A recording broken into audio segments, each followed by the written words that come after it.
इब्तदाई मंजर में एक नौजवान लड़का जिसका नाम मित्तया है, मुधिम रोशनी वाले सबवे स्टेशन में कांपता खड़ा है, जैसे किसी उलझाव भरे भूल भलैया में फंस गया हो। चाहे वो किसी भी सिमत जाए, हर बार जब वो एग्जिट 8 से गुजरता है तो खुद को वहीं दोबारा पाता है, जैसे स्टेशन लामुतनाही तौर पर दोहरा रहा हो। एक आदमी सूट में खामोशी से गुजरता है। उसकी मौजूदगी मित्तया को मजीद बेचैन कर देती है। खौफ के बावजूद मित्तया सोचता है कि रास्ता पूछ ले, मगर जैसे ही वो पलटता है, वो आदमी अचानक उसके पीछे खड़ा होता है, एक खौफनाक मुस्कुराहट के साथ जो सीधा मित्तया के जहन को चीरती महसूस होती है। घबराहट उस पर गालिब आती है और बगैर कुछ कहे वो तेजी से आगे की तरफ भाग निकलता है। दौड़ते हुए मित्तया को एक साइन नजर आता है जिस पर एग्जिट 0 लिखा है, मगर उसके ऊपर एक और साइन है जिस पर एग्जिट 8 दर्ज है।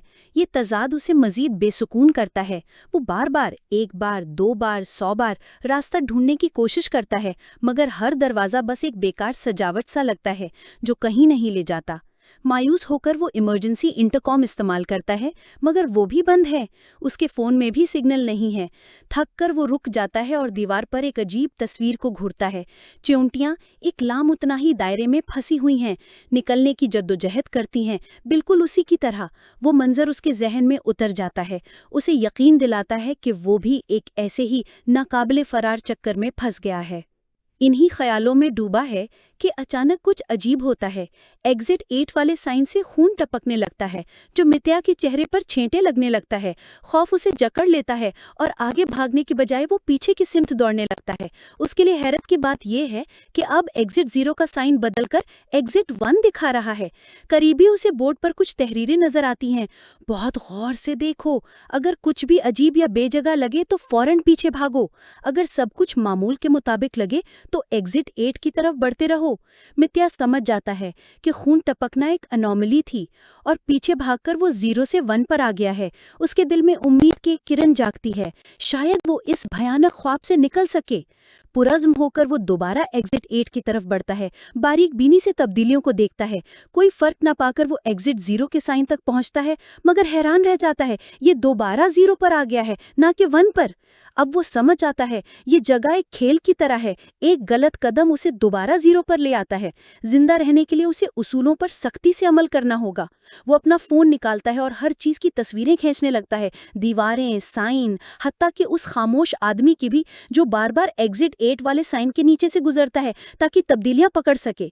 सब कुछ मामूल के मुताबिक लगता है तो वो आगे बढ़ता है। अगले बोर्ड पर एग्जिट 1 ज़ाहिर होता है। उसकी मंसूबाबंदी कामयाब रही, उसने पहला लेवल क्लियर कर लिया। दूसरे लेवल के लिए मित्तया जानता है कि उसे एक और तब्दीली पकड़नी होगी, मगर जब वो अपने फ़ोन की तस्वीरें देखता है तो वो सब नाकाबिले फ़हम तौर पर धुंधली होती हैं, बेकार। उसे एहसास होता है कि अब उसे अपनी याददाश्त पर ही भरोसा करना होगा। इसी दौरान वो देखता है कि वही आदमी जो हमेशा एग्जिट 8 के नीचे से गुजरता था, अब साकित खड़ा उसे घूर रहा है। यही तब्दीली है। दिल धड़कते हुए वो मित्तया फौरन पीछे भागता है, मगर वो आदमी भी पीछे लग जाता है, चलते हुए नहीं बल्कि किसी तरह हमेशा उसके बिल्कुल पीछे। खौफ के मारे मित्तया लड़खड़ाकर गिर पड़ता है। जब उठता है वो एग्जिट 0 वाले साइन के पास खड़ा है, जो अब एग्जिट 2 दिखा रहा है। वो आदमी गायब है, उसने दूसरा लेवल क्लियर कर लिया। हौसला बढ़ने के साथ मित्तया हर तफसील याद करने लगता है, अगली अनोमली की तलाश में। जब वो चक्कर लगाता है तो एक बच्चे के रोने की आवाज़ लॉकर से आती है। खौफजदा होकर वो इसे खोलता है, मगर अंदर जो देखता है, जिसे कहानी जाहिर नहीं करती, उसे फिर पीछे भागने पर मजबूर कर देता है। एग्जिट 0 का साइन अब एग्जिट 3 दिखा रहा है। सिर्फ 5 लेवल बाकी हैं ताकि वो कॉरिडोर तक पहुंच सके और इस डरावने ख्वाब से निकल सके। दोबारा एग्जिट 8 की तरफ बढ़ते हुए मित्तया एक पुरस्रार एहसास में घिर जाता है, जैसे कोई उसे घूर रहा हो। वो दीवार पर लगी तस्वीरों की तरफ देखता है और उनकी आंखें गैर फित्री अंदाज में उसका पीछा करती दिखाई देती हैं। इसे नॉर्मली समझकर वो फौरन पीछे भागता है। अब साइन एग्जिट 4 दिखा रहा है। वो आधे रास्ते तक पहुंच गया है, खुश मगर मजीद घबराया हुआ, जानते हुए कि एक गलती उसे फिर से 0 पर ले आएगी। जब वो दोबारा एग्जिट 8 की तरफ बढ़ता है तो अचानक उसका फ़ोन बजने लगता है। कॉल उसकी गर्लफ्रेंड की है, जो अजीब है। चंद दिन पहले ही उनका ब्रेकअप हुआ था। वो उसे बताती है कि वो प्रेग्नेंट है और फैसला उसी पर छोड़ देती है। अगर वो बच्चा चाहता है तो वो दोबारा साथ रहने को तैयार है। ये खबर उसे हालिया ट्रेन के सफर की याद दिलाती है, जब उसने एक आदमी को रोते हुए बच्चे और उसकी माँ को डांटते हुए देखा था। वो मुदाखलत करना चाहता था मगर हिम्मत न कर सका। अब बाप बनने के मौके पर शक उस पर गालिब आता है। वो कैसे एक बच्चे की जिम्मेदारी ले सकता है? सोचों में खोकर वो कॉल खत्म कर देता है। फौरन ही एग्जिट 4 का साइन वापस 0 में बदल जाता है। वो अनॉमली यानी सिग्नल के बगैर स्टेशन में नामुमकिन कॉल पकड़ने में नाकाम रहा और पीछे ना भागने की वजह से उसकी सारी पेशरफ्त मिट गई। मायूसी में डूबा मित्या जमीन पर बैठकर चीखने लगता है। आगे बढ़ने की हिम्मत कम होती है मगर वो घसीटते हुए आगे निकलता है। कॉरिडोर में उसे एक बच्चा नजर आता है और वो फौरन पीछे भागता है मगर साइन अब भी 0 ही दिखाता है। उसे समझ आता है कि वो बच्चा भी इस भूल भलैया में फंसा हुआ है, बिल्कुल उसी की तरह।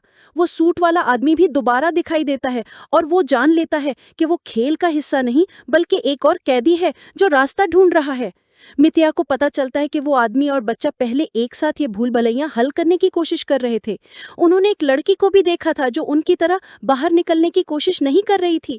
जब आदमी ने वजह पूछी तो उसने बताया कि वो इस मेज को अपनी कठिन बाहर की जिंदगी से बेहतर समझती है, लामुतना ही ट्रेन के सफर और थकाने वाली नौकरी से। बात करते करते उसकी आवाज बिगड़ने लगी, वही जुमला दोहराती रही, यहाँ तक कि वो एक मर्द की आवाज में बदल गई। एनॉमली पहचान कर आदमी और बच्चा फौरन पीछे भागे और एग्जिट 6 तक पहुंच गए। वो जीत के करीब थे। आदमी और बच्चा स्टेशन का दोबारा चक्कर लगाते हैं अगली तब्दीली ढूंढने के लिए। वो लड़की को दोबारा गुजरते देखते हैं मगर वो उन्हें नजरअंदाज करती है।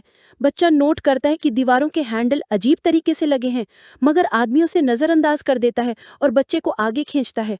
उनकी हिचकिचाहट उनका कीमती वक्त जाया कर देती है और खेल मजीद खतरनाक होता जाता है। एक छोटी सी गलती, एक लम्हे की गफलत सारी पेशरफ्त को खत्म कर देती है और एग्जिट बोर्ड दोबारा 0 पर रीसेट हो जाता है। सूट पहने आदमी टूट फूट जाता है, थकन से निढाल और गुस्से से एक चीख निकालता है। लेकिन इस मेज से निकलना जरूरी है, इसलिए वो हिम्मत जुटाता है, बच्चे का हाथ थामता है और दोबारा स्टेशन का रास्ता ढूंढने लगता है। अचानक उसकी नज़र एक सीढ़ी पर पड़ती है जो ऊपर की तरफ जा रही है। जोश उस पर हावी हो जाता है, क्या यही रास्ता है? वो ऊपर चढ़ना चाहता है मगर बच्चा उसका हाथ खींचता है, इसरार करता है कि ये एक जाल है, अनॉमली है और उन्हें वापस मुड़कर उसूलों की पैरवी करनी होगी। आदमी इंतबाह को नज़रअंदाज करता है, सीढ़ियाँ चढ़ता है और खुद को मेज़ के लामुतनाही दायरे में कैद कर लेता है। बच्चा वापस एग्जिट बोर्ड की तरफ आता है और देखता है कि अब ये 0 के बजाय एग्जिट 1 दिखा रहा है। बच्चा दुरुस्त था, सीढ़ियां एक जाल थीं और आदमी हमेशा के लिए फंस गया। कहानी दोबारा मिताया पर आती है जो बच्चे को अकेला देखता है। वो समझता है कि बच्चा और आदमी एक टीम थे मगर आदमी ने बच्चे को तन्हा छोड़ दिया है। मिताया को तरस आता है, बच्चा उसका नया साथी बन जाता है और जल्द ही मिताया को अंदाजा होता है कि लड़का कितना ज़हीन है। मेज़ में सबसे छोटी तब्दीलियां भी फौरन पकड़ लेता है। बच्चे की तेज़ नज़र की बदौलत वो आसानी से पहला और दूसरा लेवल क्लियर कर लेते हैं। तीसरे लेवल पर काबू पाने के लिए जब वो स्टेशन में घूमते हैं तो बल्ब बुरी तरह टिमटिमाने लगते हैं। बच्चों की चीखें गूंजती हैं जिनमें अजीब चूहे जैसी चरचराहट शामिल होती है। मिताया फ़ोन की टॉर्च ऑन करता है और जमकर रह जाता है। वही सूट पहने आदमी एक खौफनाक गैर फितरी हालत में खड़ा है। खौफ उन्हें जकड़ लेता है और मिताया बच्चे का हाथ पकड़कर भाग खड़ा होता है। एग्जिट बोर्ड अब एग्जिट 3 दिखा रहा है। वो होलनाक लम्हा महज एक इम्तिहान था, एक और लेवल क्लियर हो गया। वो आगे बढ़ते हैं अगली अनोमली की तलाश में। अचानक एक औरत उनके सामने आती है। मिताया को एहसास होता है कि वो एक अनोमली है और भागने को तैयार हो जाता है मगर बच्चा रोने लगता है, उसकी तरफ खिंचता है। जज्बात बच्चे पर हावी हो जाते हैं मगर मिताया उसे उठाकर तेजी से पीछे भागता है। एक और लेवल क्लियर हो जाता है। हालांकि वो खेल के आधे हिस्से तक पहुंच चुके हैं, मिताया का दिल बच्चे के लिए दुखता है जो अपनी माँ से जुदा है। वो लड़के का हाथ मजबूती से थामता है और अहद करता है कि उसे माँ से दोबारा मिला देगा। जब वो दोबारा मेज़ में चक्कर लगाते हैं तो शुरू में सब कुछ मामूल के मुताबिक लगता है मगर बच्चा एक बारीक नुक्ता पकड़ लेता है। एग्जिट 8 का साइन उल्टा है, 8 उल्टा घूमा हुआ है। ये एक मामूली सा फर्क था जो आसानी से छूट सकता था मगर बच्चे की तेज नज़र इसे पकड़ लेती है। वो फौरन पीछे मुड़ जाते हैं और बोर्ड एग्जिट 6 दिखाने लगता है। सिर्फ 2 लेवल बाकी हैं और आज़ादी करीब महसूस होती है। फिर भी मिताया के दिल में बेचैनी जागती है। जब वो दोबारा स्टेशन का चक्कर लगाते हैं तो अचानक पीछे से पानी का सैलाब उमड़ता है। मिताया बच्चे को लेकर पीछे भागने की कोशिश करता है मगर बच्चा फिसलकर बहाव में बह जाता है। लम्हा भर की ताखीर किए बिना मिताया कूदकर उसे बचाने जाता है। जैसे ही वो पानी में दाखिल होता है, उसकी हकीकत बदलने लगती है। उसके जहन में मनाजिर उभरते हैं। वो साहिल पर है, उसका दोस्त पास है और मेज़ का बच्चा जैसे उसका अपना बेटा हो। वो हंस रहे हैं, खेल रहे हैं और मिताया को एहसास होता है कि बाप बनना बोझ नहीं बल्कि एक हसीन रिश्ता है। मगर इससे पहले कि वो मजीद सोच सके, एक तेज दर्द उसे हकीकत में वापस खींच लाता है। वो और बच्चा अब भी पानी में है, जद्दोजहद कर रहे हैं। सारी ताकत समेटकर मिताया लड़के को ऊपर उठाता है, उसे एग्जिट 8 वाले बोर्ड पर महफूज लटका देता है, जबकि खुद बहाव में बह जाता है। मंजर आगे बढ़ता है जब बच्चा स्टेशन के एक तबाहशुदा हिस्से में जागता है। उसे हर उसूल और रास्ता याद है। पलटकर देखता है तो एग्जिट बोर्ड अब एग्जिट 7 दिखा रहा है। एक और लेवल क्लियर हो चुका है, सिर्फ एक बाकी है, मगर मिताया गायब है। इधर मिताया खुद को आखिरी लेवल एग्जिट 8 पर पाता है। वो हैरान है, खुश नहीं, यकीन नहीं कि ये फतह है या एक और जाल। सामने वो सीढ़ियां देखता है जिन पर लोग चल रहे हैं। उसके फोन में अचानक सिग्नल आ जाता है और वो अपने दोस्त को कॉल करके ऐलान करता है कि वो अब बाप बनने के लिए तैयार है। वो खुद को आज़ाद महसूस करता है, जैसे मेज़ से निकलकर असल दुनिया में वापस आ गया हो। मगर जैसे ही मिताया मेट्रो में कदम रखता है, एक खौफनाक मानूसियत उस पर छा जाती है। सब कुछ ऐसा लगता है जैसे वो पहले जी चुका है। करीब ही एक बच्चा रोता है और एक आदमी बच्चे और उसकी माँ को डांटता है। बिल्कुल वही मंजर जो मिताया ने पहले याद किया था। वो हुजूम पर नजर डालता है, सब के सब फोन में गुम हैं, उनके चेहरे अजनबी और खाली। उसका दिल बैठ जाता है। उसे एहसास होता है कि वो अब भी फंसा हुआ है।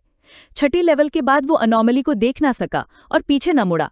इसके बजाय वो आगे बढ़ गया। खेल के जालिमाना दायरे में दोबारा कैद कर दिया गया। उसने एक मोहलिक गलती कर दी है और वो उसी मेज में फंस गया है जिससे निकलने के लिए उसने इतनी सख्त जद्दोजहद की थी। कहानी एक सनसनीखेज नोट पर खत्म होती है। हमें सोचने पर मजबूर करती है कि क्या मिताया कभी आज़ाद हो सकेगा या हमेशा के लिए स्टेशन के इस लामुतनाही जाल में कैद रहेगा।